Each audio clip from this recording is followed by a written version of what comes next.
2027 সালের ওয়ানডে বিশ্বকাপ পর্যন্ত সাবেক অস্ট্রেলিয়ান গতিতারকা শন টেটকে বাংলাদেশ জাতীয় ক্রিকেট দলের বোলিং কোচ হিসেবে নিয়োগ দিয়েছে বাংলাদেশ ক্রিকেট বোর্ড বিসিবি।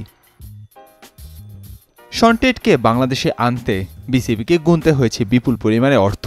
টেটের বেতনই ধরা হয়েছে সদ্য সাবেক পেস বোলিং কোচ আন্দ্রে অ্যাডামসের তুলনায় প্রায় $3,000 বেশি, সঙ্গে অন্যান্য সুযোগ সুবিধা তো রয়েছেই।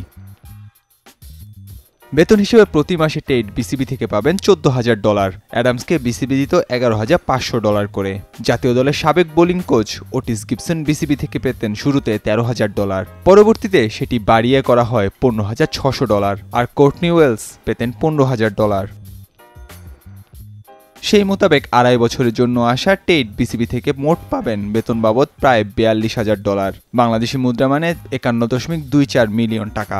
পাশাপাশি বছরে 50 দিনের ছুটি, লন্ডন রুটে বিজনেস ক্লাস টিকিটও তাকে দেয়া হবে বোর্ড থেকে।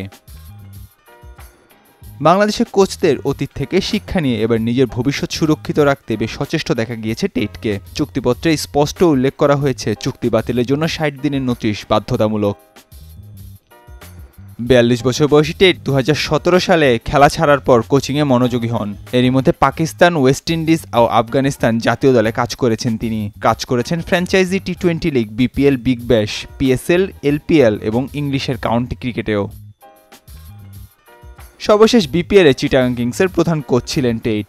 খেলোয়াড়ি ক্যারিয়ারে গতির জন্য খ্যাতি থাকা এই পেসার বাংলাদেশ জাতীয় দলে এখন কাজ করবেন নাহিদ রানা, তাসকিন আহমেদ ও হাসান মাহমুদদের নিয়ে। নাহিয়ান আরিফিন, নয়া দিগন্ত।